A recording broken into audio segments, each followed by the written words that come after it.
অপসারণে তৃণমূলের বিক্ষুব্ধ ১৯ জন সদস্যকে সমর্থন জানালেন কংগ্রেসের ৫ জন জেলা পরিষদ সদস্য। সোমবার জেলা পরিষদের সভাধিপতি ও সহকারী সভাধিপতির অনাস্থার তলবি সভাকে ঘিরে জেলা পরিষদ চত্বরে কড়া পুলিশি নজরদারির ছবি নজরে আসে।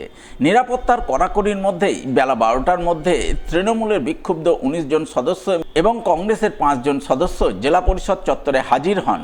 কংগ্রেসের ৫ জন সদস্যকে নিয়ে জেলা পরিষদে আসেন জেলা কংগ্রেস নেত্রী মৌসম নূর। এছাড়া উপস্থিত ছিলেন প্রাক্তন কংগ্রেস বিধায়ক মোত্তাকিন আলম, কংগ্রেস নেতা প্রসেনজিৎ দাস সহ অন্যান্যরা। আমরা বোর্ডটা ভাঙতে সভাধিপতির বিরুদ্ধে অনাস্থা নিয়ে এসেছি, কারণ ওনার যা সিদ্ধান্তের বিরুদ্ধে আমরা রুখে দেব। উনি মালদা জেলা পরিষদকে ১০ বছর পিছিয়ে দিয়েছে কাজকর্মের দিকে। লিপিকা বর্মন সভাধিপতি, আপনাদেরই সভাধিপতি ছিলেন, আমাদের ছিলেন তো। আমরা জেলা পরিষদের সভাধিপতি, জেলা পরিষদের তো সভাধিপতি এবং তাকে সরানোর সিদ্ধান্ত নিয়েছিলাম। সর্বসম্মতিক্রমে সিদ্ধান্ত, মেজরিটি মেম্বার সেটা আমাদের সমর্থন করেছে। এটা শর্তে নয়। পরবর্তী স্টেপ তাহলে কী হবে? নেক্সট ওনারা প্রেসিডেন্ট অফিসার বললেন আজ থেকে ১৬ তারিখ থেকে ১ মাসের মধ্যে আমার নেক্সট তলবি সভা ডেকে সভাধিপতি নির্বাচন, সহকারী সভাধিপতি নির্বাচনের দিন আপনাদের চিঠি দিয়েছে। এখন কি আজকে আপনারা কজন ছিলেন? ২৪। কারা এরা? কি তৃণমূল কংগ্রেস ৫ জন কংগ্রেসের কাছে সমর্থন দিয়েছিল। উল্লেখ্য, মালদা জেলা পরিষদে মোট আসন সংখ্যা ৪৩টি। গত নির্বাচনে তৃণমূল এককভাবে জয়লাভ করেছিল ৩৪টি আসন, কংগ্রেস পেয়েছিল ৫টি আসন এবং ৪টি ছিল বিজেপির দখলে।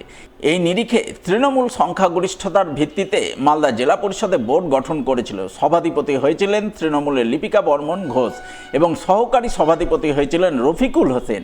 কিন্তু রাজ্যে পালাবদলের পর তৃণমূলের বিক্ষুব্ধ ১৯ জন সদস্য মিলে তৃণমূলের সভাধিপতি ও সহকারী সভাধিপতির বিরুদ্ধে অনাস্থা আনেন। হাইকোর্টের পক্ষ থেকে ১৭ আগস্ট অনাস্থার তলবি সভার দিন ধার্য করা হয়, কিন্তু তার আগে গত ১৫ আগস্ট সভাধিপতি এবং সহকারী সভাধিপতি তাদের পদ থেকে পদত্যাগ করেন। তবে পদত্যাগ করলেও সোমবার প্রশাসনের পক্ষ থেকে অনাস্থার তলবি সভা আয়োজন করা হয়। সেখানে তৃণমূলের বিক্ষুব্ধ ১৯ জন সদস্য কংগ্রেসের ৫ জন সদস্যের সমর্থন নিয়ে সভাধিপতি ও সহকারী সভাধিপতিকে আনুষ্ঠানিকভাবে অপসারণ করেন বলে জানা গেছে। দেখুন, আমাদের এখানে স্ট্যান্ড খুব ক্লিয়ার। মালদা জেলা পরিষদ যেভাবে দুর্নীতিযুক্ত হয়ে পড়েছিল, এখানে সভাধিপতি সহকারী সভাপতির বিরুদ্ধে যে অনাস্থা ছিল, এই অনাস্থাকে কংগ্রেস সাপোর্ট করেছে এবং দুর্নীতির বিরুদ্ধে আমরা চাই যে মালদায় যে জেলা পরিষদ আগামী দিনে গঠন হতে চলেছে সেটা যাতে স্বচ্ছভাবে চলে, এবং সেই কারণে অনাস্থাকে ফেভার করার জন্য কংগ্রেসের আমাদের ৫ জন মেম্বার আজকে সাপোর্ট। ওনারা আগে রিজাইন করেছিলেন, কিন্তু অ্যাজ পার হাইকোর্ট অর্ডার আজকে ১৭ তারিখে অনাস্থা হবার কথা ছিল। ওনারা রিজাইন করেছিলেন দ্য মিন টাইম, কারণ ওনারা বুঝতে পেরেছেন যে ওনাদের কাছে নাম্বারস নেই, মেজরিটি নেই। মেজরিটি অলরেডি আমাদের কাছে আমাদের সঙ্গে হয়ে গেছিলো, ২৪টা মেম্বার আমাদের সঙ্গে অলরেডি হয়ে গেছিলো। সেই কারণে হয়তো ওনারা রিজাইন করেছেন, এবং যেহেতু high court as per high court process আজকে 17তে অনাস্থার ডেট ছিল এবং মেম্বারদেরকে আগে থেকে কিছু বলা হয়নি যে অনাস্থা হবে না, সেই কারণে মেম্বাররা আজকে হাজির হলেন এবং অনাস্থা অ্যাজ পার প্রসেস হয়ে